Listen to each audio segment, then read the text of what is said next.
from Azelda's Legacy. This looks like a construction zone, and I know Charlie did an update just here recently, which I actually have not gotten to watch, but he's moved his tools out here because he's trying to get this room finished up so that we can have that room, which I think you've seen in, and we're actually keeping about a mid-50s temperature in there. And this room, we've got washer, sink, and shower in there, and a kitchen style sink, so we can, you know, it's not a bathroom yet. We can do all of our stuff there, and then this will be our bedroom, living room, I guess, for the winter, but gives us about twice the space as the camper. So one thing Charlie has said when he's doing update videos is that it would be nice if he could video himself while he's actually working on things, but you know, you have to have tripod set up and everything planned ahead and stop and start from what you're doing and so on. So I thought I'd come in and do a little of this, and I'll point out the things that I know to point out, and then he has some things he's going to point out. Anywhere you see something like this is an outlet that he has covered. This is that closed cell foam insulation that you hear talked about. And he's going back over it to make a thicker layer, because the thicker it is, I'm not an expert, the better R value. Yeah, this is his first building to ever do this. This isn't the first day he's ever worked with it, but this is his first building he's ever done this to. And so one thing he has tried to do, of course, he's going back and filling in some spaces now. and that's can's empty, which is good. Okay, I'm going to pause this while we get a fresh can. Okay, so I'm going to let Charlie talk to you for a little moment here, and I'm gonna, while you're, I'm gonna get a can. I got a cleaner. I gotta use the. Okay, so I will show you a couple other things while he's doing that. This window isn't in yet, but we'll just put some fiberglass information. Yes, very informative insulation. We'll put in there this winter, and then it can be pulled back out in the spring when he puts a window in there. If he catches a warm day and does it sooner, he can just pull that insulation out, whereas this will be the permanent insulation. And there where he was working all around that window, of course, he covered it. And you see the gloves and the face mask for, you know, not breathing it. It's... Well, it almost smells like it's got fibers in it. It's like any insulation. It's information that you have to know about. And basically, if you don't clean the gun out fairly quickly, then... let's see, that gun just is made to screw onto their cans. But yeah, you have to replace the gun if you don't get it cleaned right out. See, the stuff comes out, and it stinks. It smells rather like a thinner, whether a glue thinner from when I was doing shoe repair, or a paint thinner that you might use with enamel-based paints, those kinds of things. So, not something that you want to breathe hours and hours of, you know, which is one more reason why companies that do this, if you hire a company to do this, they're decked out a little bit more than we are. Yeah, they're going to have personal protective gear on pretty thoroughly, and as they should have. You know, we're not going to be doing this for hours and days and weeks and so forth. Anyhow, what I wanted to show her is this stuff is pretty hard. It's, you know, then you come over here where I sprayed, and it's just like that. See that? So that it, but it, and then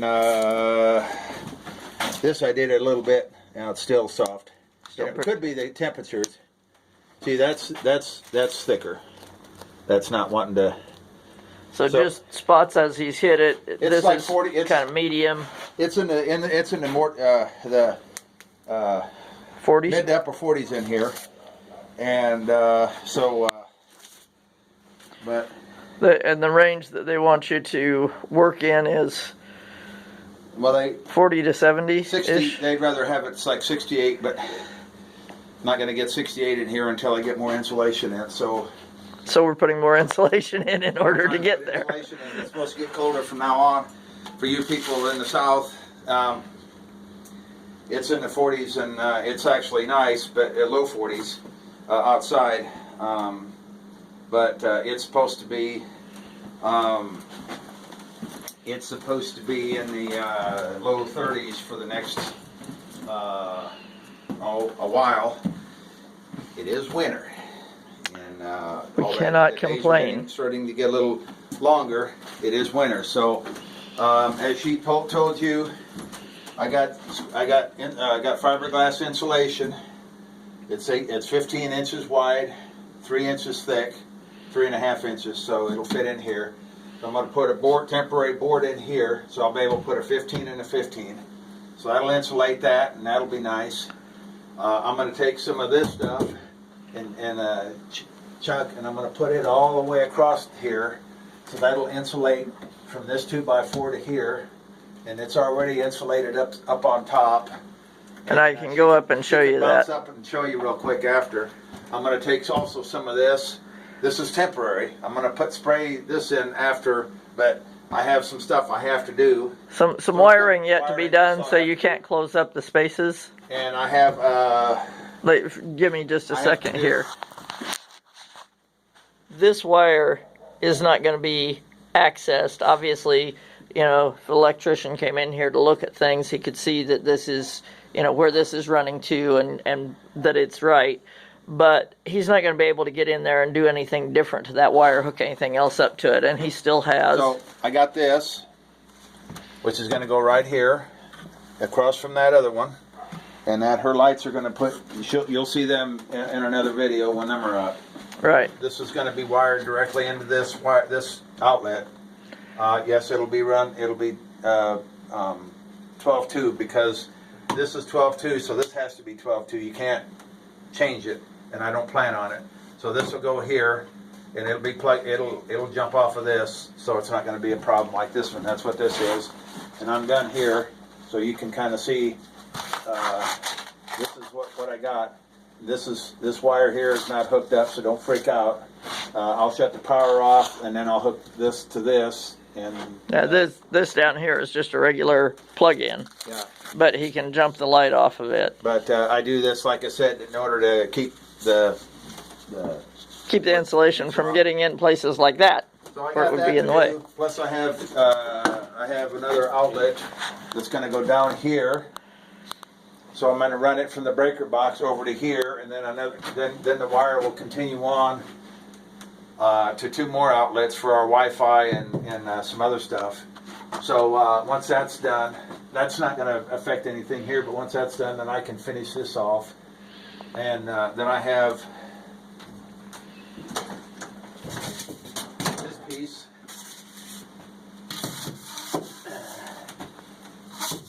It's a little small, but it'll work. I can add some to it, but that's going to go there. So between that and all this will be sealed up, and I'll have this all done up in here. So it's not perfect. It's not going to be perfect, but it's going to get us by, just like this stuff here on the floor. Get us through this winter, and then in the spring we can work ahead on the other walls. We'll have more space, running water, you know. Yes. So, running water that we can have through the winter, because this is water connected to the actual lines rather than hoses laying on the ground. So she can take you and show you upstairs real quick, and then you know. And I'll step in here and show the sink and so forth in case somebody hasn't seen that. So give me just a second. Obviously, when I do pause, you aren't on pause. You just go to the next thing. So that's always struck me funny when people do it. So here I am doing it. Okay, right back. Okay, so this room, which is obviously a little messy because, you know, we are doing some actual kitchen stuff in here, but, you know, we are in a construction zone. We've been doing laundry in here. Take some of it into the north end of the house to dry it. We have some on a drying rack there, and starting to have some shelves in there. Charlie will put some shelves all along this wall, and there's the doorway.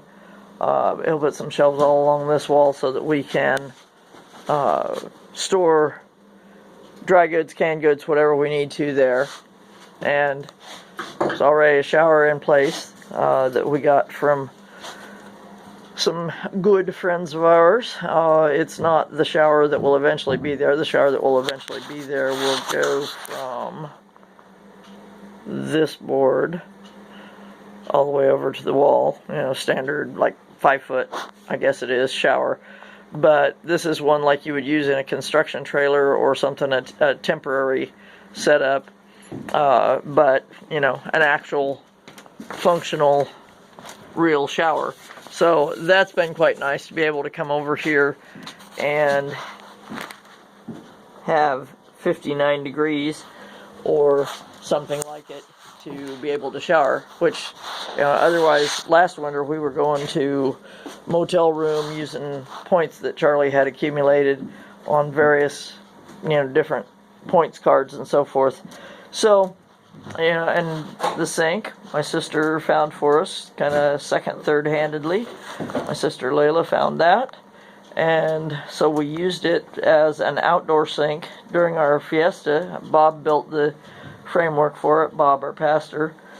And so when we got discussing getting in here for the winter, it's like, you know, we could use that sink in there. And eventually I think I want to finish the top of it so that when it goes back outside, it's still, you know, it's a cleaner working surface. So anyway, there's that. I'll take you upstairs next. Okay, and again, we live in a construction zone, and we're just not freaked out about it. God is good and has provided in so many ways, often through family and friends, but also just through strength to get through the day and ingenuity to do things that we've never done before. So while we've got the pink insulation, some of it not installed in places where it will be used in the future, this is laying over the top of that room I was just in. And that would come out to about here, I suppose, so a little bit past the end of that.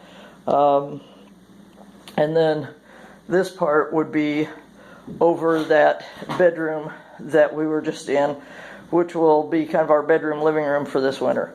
You know, kind of, when people lived in a one-room Saudi, they kind of did everything in one room. So, you know, we're just not real worried about what the labels are as long as we know where we're at and what we're talking about.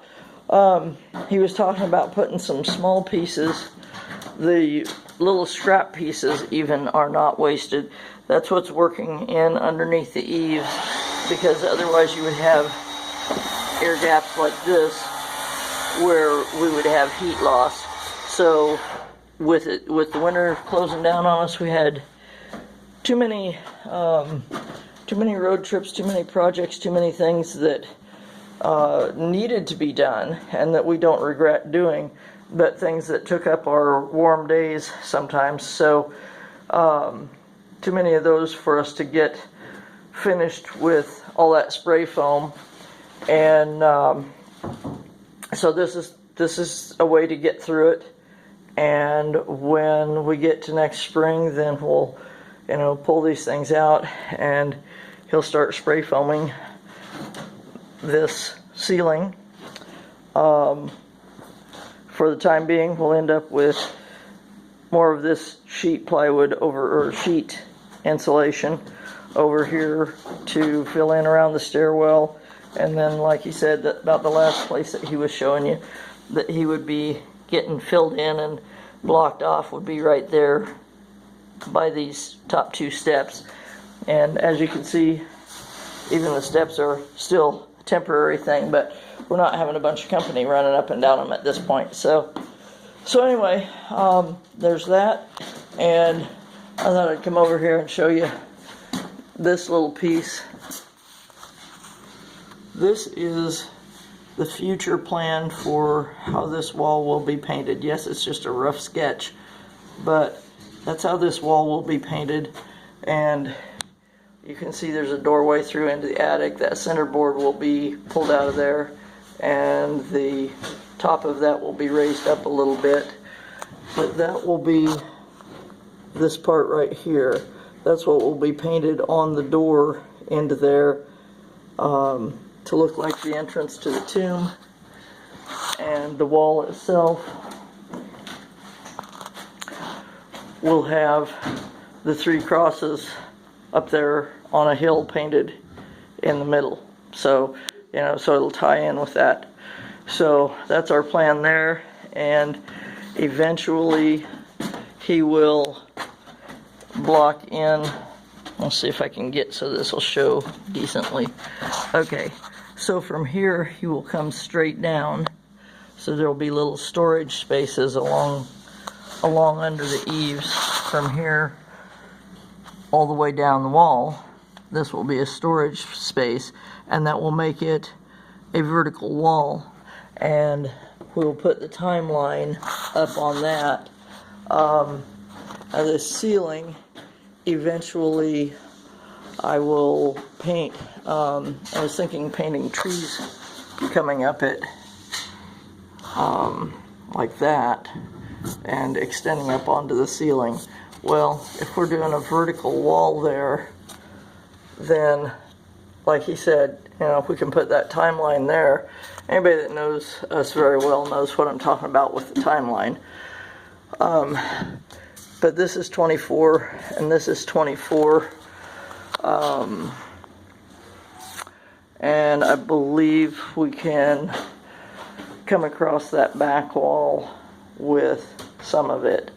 So that will work for us to have enough space to spread it out. And then I can still do the treetops up here on the ceiling to kind of stick with the worship in the woods idea, which is basically a youth worship situation that we want to set up to where youth groups could come out here and join in worship around a campfire, whatnot. And in the wintertime, once this is all insulated, so it's probably not happening this winter, you see, but once this is all insulated, then they would have a place where they could come inside and still have very much the same atmosphere, but a Christian location, a place where they could be that is not, obviously Charlie is sawing downstairs, but a place where they could be that is very definitely Christian and very definitely going to keep, good moral boundaries on things. But so far as the worship itself, the only stipulation that I have put on that with the folks I have talked to about doing this, the only stipulation that we've put on it is that the worship songs that are used are good scripturally sound worship songs. They don't sound like something that you could sing it to your boyfriend and just, change the names and it would be a good love song to your boyfriend. That's not worship. Yes, we do express our love to the Savior when we worship, but it's not the same as a sappy love song that you would just sing to your boyfriend or your cat or your dog or your whatever. So that, and then that other beyond that if somebody is worshiping in a scriptural manner, that it not be squelched or rejected. If somebody worships the Lord with dancing, that is God honoring, just because it's not your style of worship, it's not to be squelched. And if somebody worships with a tambourine, or if somebody sings off key, but you can see a genuine heart of worship there. They're not trying to mess people up. They're not trying to mess around. Let them worship. And so those are the only two stipulations that we've put on it. Is that A, it's scriptural, and B, you don't squelch people that are honestly wanting to worship. So this would be a good, safe environment for a youth-led worship setting. So, in the meantime, this is a construction zone, but I do have one or two more little points I'm going to show you, and then I'm going to wrap this up. Right there is all of Psalm 150. Right there, just basically blessing this as a place of worship. And I was glad when they said unto me, let us go unto the house of the Lord, Psalm 122:1. And then little Hartley Rand, wrote this. A little bit hard maybe to read it, but it is Psalm 119:105. And I will let you go look that up, because Hartley blessed this spot with Psalm 119:105. And I thought that was beautiful. Her brother, one of her brothers, kept asking me, where can I write something? Can I write something here? Will it get covered up? Can I write something here? Will it get covered up? And I finally got what he was saying.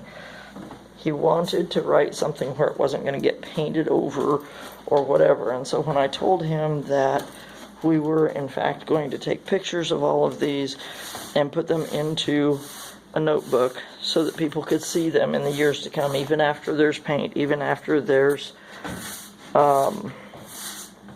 sheetrock, then Jet wrote his verse here.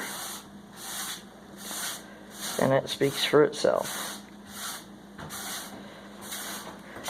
So that's the verses that are upstairs so far. There's others around here, but those are the ones that are upstairs so far. So with that, I'm going to sign off and say bye-bye and God bless from Azelda's Legacy. Charlie, you want to wave bye?